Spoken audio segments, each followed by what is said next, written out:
What drives a man to walk into a church with a gun? They say the church is a place of peace, a refuge, a home for the broken. But for Samson Okoye, it became a battlefield, where he lost his money, his wife, and the last fragments of his sanity. When the church keeps taking and never gives back, God starts to look like a thief or an extortionist. So, one Sunday, he returned. Not for worship, not for healing, but for a refund. What happened next shocked the entire congregation, and left the church stained with more than just guilt. Okoye was a 35-year-old administrative staff at a government hospital in Lagos. He lived quietly, went to work, came home, loved his wife, took care of the kids. One morning, he went to the bank to pay his children's school fees. The cashier looked up. "Sir, there's no money in your account." "All the 4.5 million naira gone?" "No. There must be a mistake." He asked to see the account statement. The banker hesitated, then gave it to him and whispered, "Your wife moved it. She's the other signatory, right?" Okoye's hands trembled. "Yes." Every month, he sent his salary to the joint account he operated with his wife. His last salary had just been paid, and he had just collected a 2.8 million naira loan from a microfinance bank to settle personal issues. His wife, a teacher in a private primary school, was the one receiving the SMS alerts. He only got the email notifications. He rushed home, heart pounding like a drum inside his chest. "Amora," he called, entering the living room. "What happened to our money in the bank?" She looked up calmly from her Bible, her voice soft. "I gave it to God, to lift us. I'm tired of the lack of money in this house." Okoye blinked, confused. "You transferred all our money to God, for Him to lift us?" He shook his head. "I don't understand." "Yes," she nodded. "This is the week of lifting in church. Pastor Tony said if we sow a painful seed, God will open our heaven." "Jesus!" Okoye exclaimed, stumbling backward like someone who had been slapped by the spirit of shock. He held his chest. The room spun. He leaned against the wall for balance, breathing heavily. "All our money," he shouted, voice cracking. "Our savings?" His eyes darted around the room like a trapped animal. "Amora," he said, pointing at her with trembling fingers, "we have rent to pay. School fees. I borrowed 2.8 million from a microfinance bank to take my mother-in-law, your mother, to the hospital, so they could correct her eyes that she had been crying about." He paused. A long, gut-wrenching pause. Then he whispered, barely audible, "All gone?" He looked at her like he was staring at a stranger. "Amora," his lips trembled. "Why?" His voice cracked like dry wood in Harmattan. His knees buckled. He leaned harder on the wall, like a man trying not to fall apart. He didn't cry. He didn't scream. He just froze, the kind of frozen that only comes from a heart shattered in silence. "Yes," she said, walking toward him, Bible in hand. "I sowed bountifully, for our family's turnaround." She tried to touch his hand. "Sweetheart, if we sow bountifully, we'll reap bountifully. Don't you know the Bible?" His eyes widened in disbelief. "So, you gave away our survival in one swoop and you call it a seed?" He barked a hollow laugh. "You see why some men will never have joint accounts with their wives? You're too easy to deceive. What is wrong with your brains?" "Samson," she began. "I gave it to God," she said. "No," he snapped. "You gave it to your pastor. Call it what it is." "Don't say that," she said quickly. "Don't speak like an unbeliever." "I'm speaking like a man whose family is about to be thrown out of their house," he roared. "A man whose children will be sent home from school. A man who borrowed money to save his mother-in-law's eyes and lost it all." Amora stood near the doorway, arms folded tightly across her chest, her face far too calm. "You speak without faith," she said. "Because you don't understand spiritual things. This is about our destiny. About sowing into glory. God will reward us." "What reward?" he thundered, stepping forward. "You gave your pastor our last hope? You didn't even ask me, your husband." "I couldn't," she replied. "Because you would have stopped me. You're always full of doubt." "I'm full of sense, Amora," he roared. "And you?" You're full of blind followership, blind beliefs. She didn't flinch. Her tone turned icy. Samson, she said, if you had the sense you always claim to have, we wouldn't be struggling financially. His mouth twisted in pain. And if you had wisdom, he shot back, we wouldn't be starving. Silence. Heavy. Sharp. Deadly. They stood there, husband and wife, torn apart by faith, fear, and frustration. She picked up her scarf from the armrest. And as she walked out, she muttered, no wonder Pastor Tony always says the natural man, even with 10 doctorate degrees, does not accept the things of the Spirit of God. They are foolishness to him, because they are spiritually discerned. Okoye clenched his fists. He wanted to scream. To throw something. To slap her back to reality. But he didn't. That night, he didn't eat. He slept on the cold tile floor. Not because there was no bed. But because something inside him had shattered. In the morning, Okoye woke up. He hadn't slept well, his mind had been racing with thoughts of their financial struggles and Amora's unwavering defense of Pastor Tony. He lay on the cold tile floor, feeling the weight of his responsibilities and the strain on his marriage. As he slowly got up, his body stiff from the uncomfortable night, he noticed Amora already up and preparing for the day. She was distant, her eyes fixed on some point beyond him, her movements mechanical. Okoye felt a pang of sadness, wondering when they had lost their connection, when their love and communication had broken down. He watched her for a moment, hoping she would notice him, but she didn't. She seemed lost in her own world, a world that didn't include him. Okoye sighed, feeling the weight of his frustration and helplessness. Amora, he said softly, trying to reach out to her. But she didn't respond, didn't even acknowledge his presence. Okoye felt a surge of anger and disappointment, but he bit back his words, not wanting to start another argument. Instead, he turned away, heading to the bathroom to start his day, wondering what the future held for them, and if their marriage could survive the strain of their current situation. As days passed, their conditions became worse. Amora stopped her teaching and stopped cooking regularly. Stopped laughing. She prayed louder now, midnight, 3 a.m. till dawn. Every prayer sounded like a battle cry. She fasted for days without telling Okoye.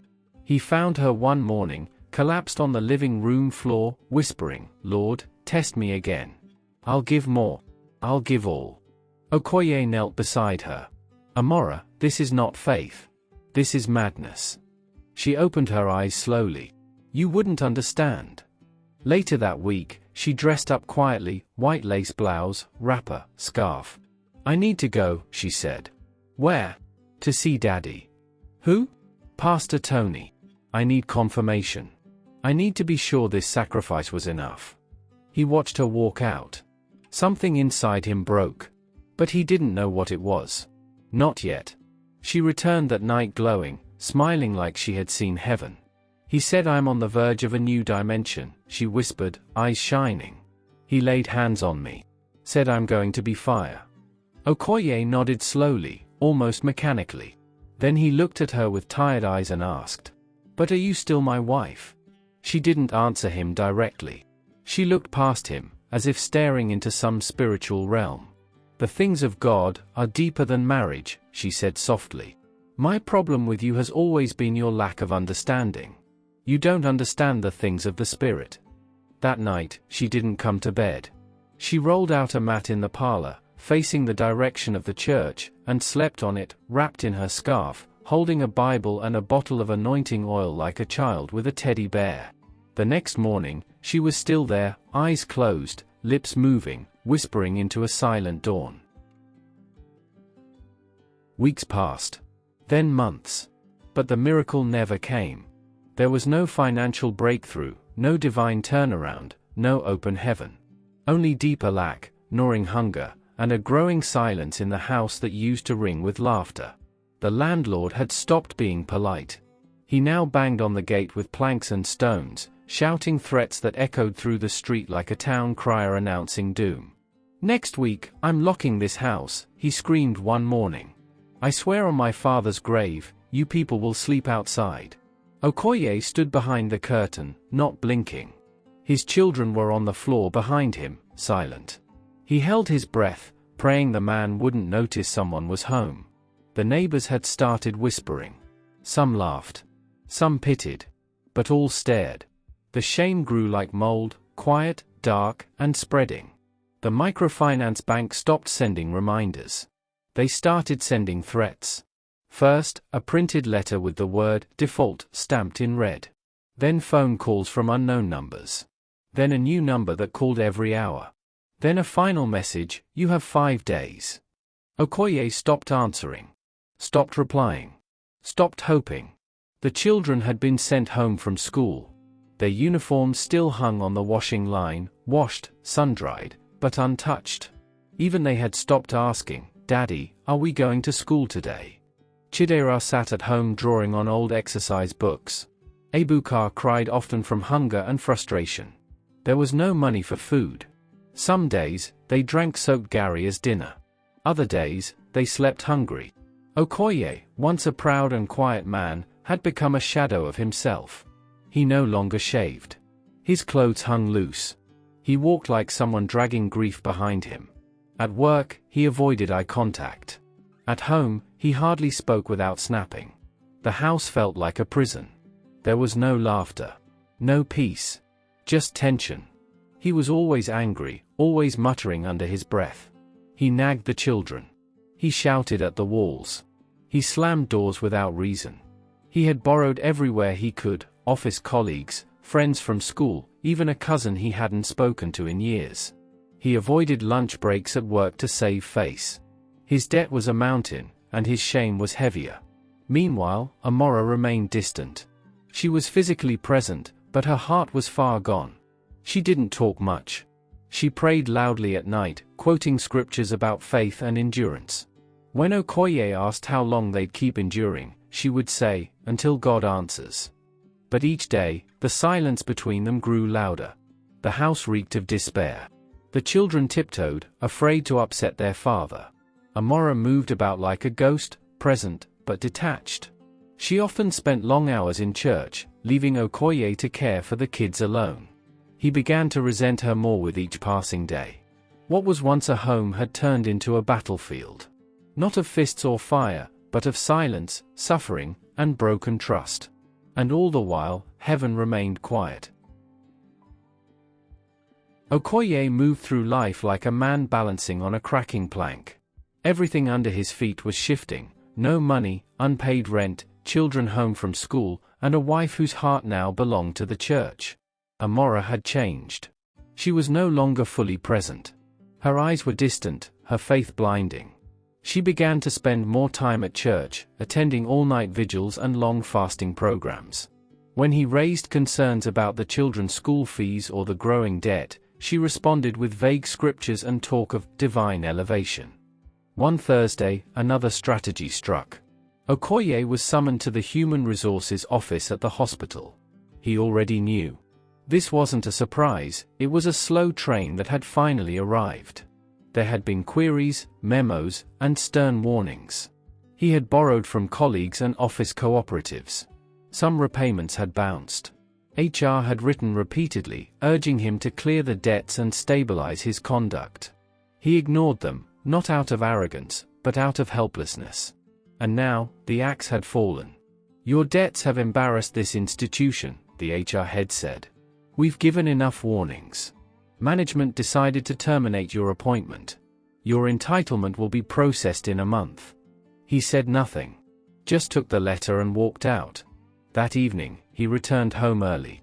He sat on the bench outside, holding the letter like it was a death certificate.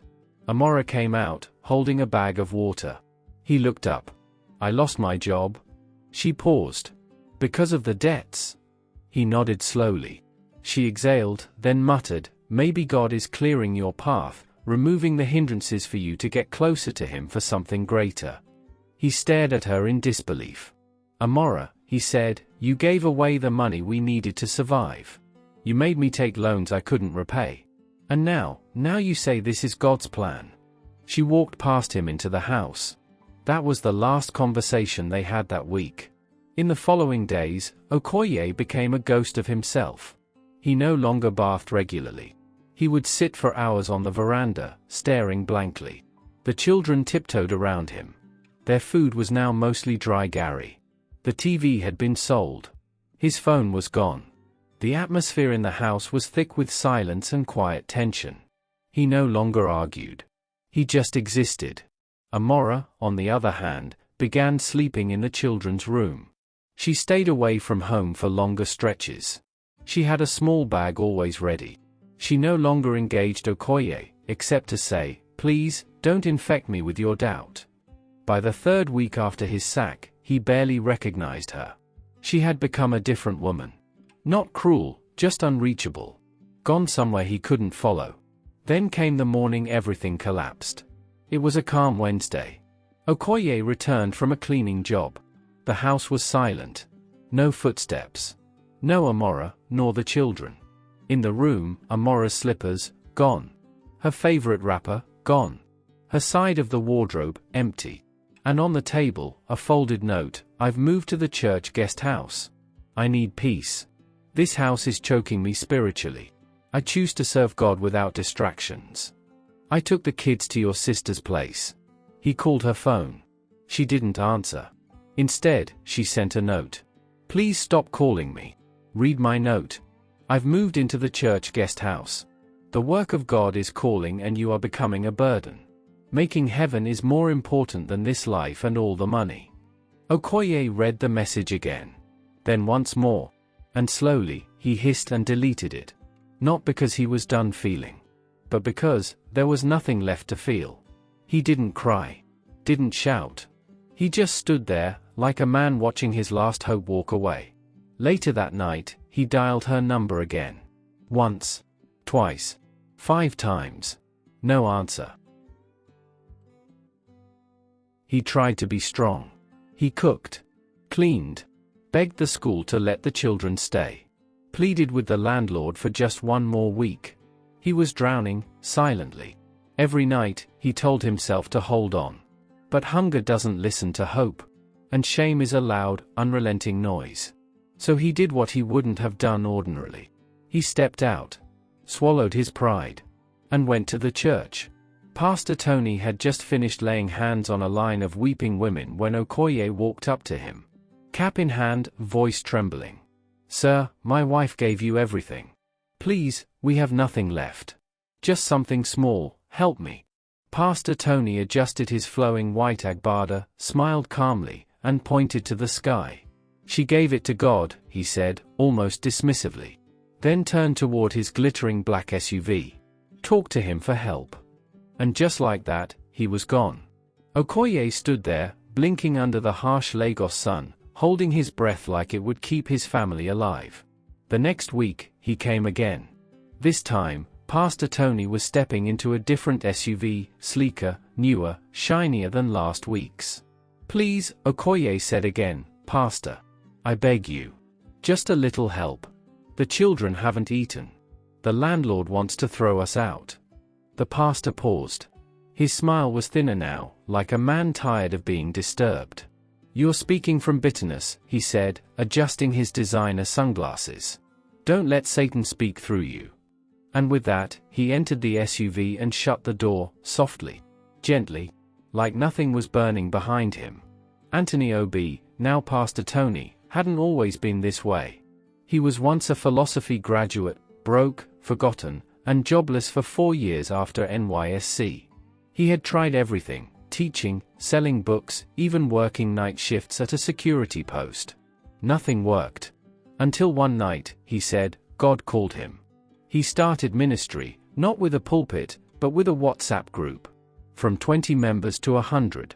From 100 to a tent. From a tent to a church with chandeliers. From miracle dramas and stage testimonies. To thousands shouting his name. Now, he didn't preach in classrooms. He preached on altars lined with marble. Wearing agbadas and designer suits that glowed under studio lights. Then, at home that night, Okoye said nothing. He didn't shout. He didn't cry. He boiled water. Soaked the last handful of Gary. Fed the children in silence while they watched him with tired eyes. Then he packed a small bag. At his elder sister's door later that night, he said quietly, "Auntie, please take care of them. I'm going for a night vigil." He looked calm, too calm. She nodded. But Okoye didn't go to church. He went home. His apartment was dark, but he didn't turn on the light. He sat in the shadows, staring at the ceiling like it owed him answers. On Sunday morning, before the sun rose, he pulled out the old steel box beneath his bed. It creaked, like it knew something bad was about to happen. Inside it lay a relic from his past. A gun from NYSC camp days. Untouched for years. But still loaded with the memories of a country that never protected its own. He cleaned it slowly. Loaded it. Then kissed it, not with love, but with rage. He wore his cleanest white shirt. Pressed trousers. Shoe polished with the back of a sponge. Then he tucked the gun inside a small black Bible bag, the kind people carry to Sunday service. He wasn't going to kill Pastor Tony. No. Death was too kind. He wanted him to feel something. To carry the kind of slow-burning pain that had eaten his own family alive for years. As he zipped the bag, he whispered to himself, "I didn't lose to life. I won't lose to a fellow man. Especially one I didn't do business with." He knew what would happen. Police. Jail. Maybe a court case. He didn't care. He'd lost everything that mattered, except his voice. And today, he was going to use it. At the church, Okoye didn't rush in. He walked in. Calm. Clean. Composed. White shirt, pressed. Bible bag in hand. You'd never guess there was a storm hidden beneath his smile. The church was packed. The drums beat with fire. Voices soared. The Jehovah overdoes. As he entered, some greeted him, "Brother Okoye." But he only nodded faintly. His wife saw him from the women's wing. For a moment, her smile froze. She tilted her head, something didn't feel right. He wasn't supposed to be here. Not in this white shirt. Not with that silence. Okoye didn't go to their usual corner. He walked to the middle row. Alone. She watched him. Studied him. Then, without a word, she stood up quietly, and moved 3 rows back. Something in her spirit whispered, "Danger." Okoye Saturday. He clapped during praise. Lifted his hands during worship.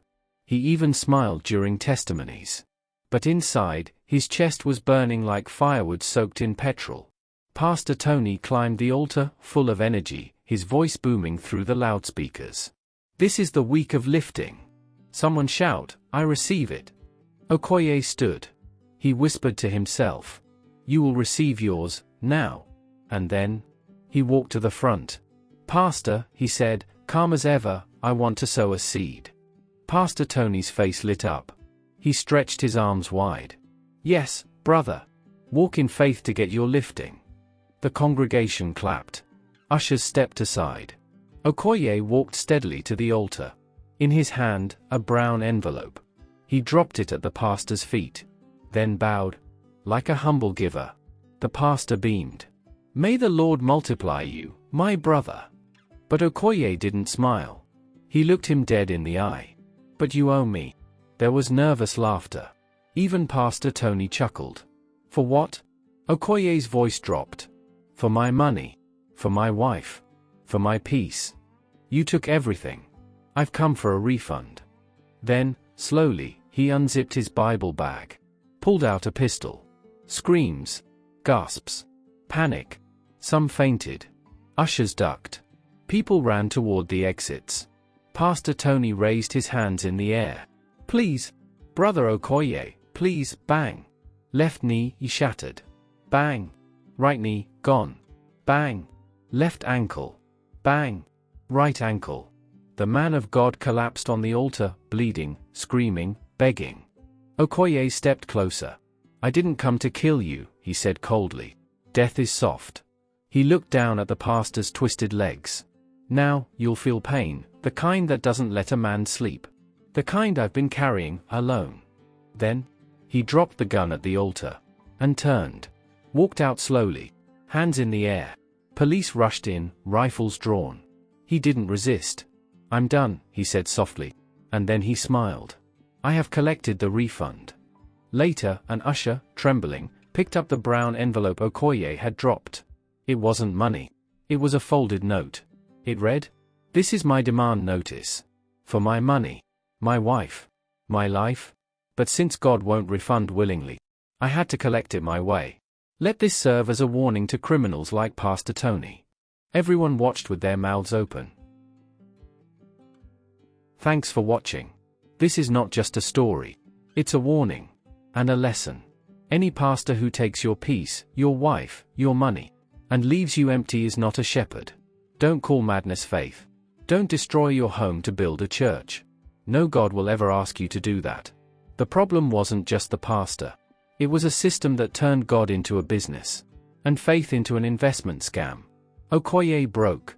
Not because he hated God, but because his wife trusted a man too deeply and it cost them their peace. Not every angry man is evil. Some are just tired of being lied to, in God's name. And not many people can stay quiet when they are pushed to the wall. If this moved you, comment. Share it. Someone out there is carrying pain too deep to explain. Turn on the notification bell so you don't miss our next story.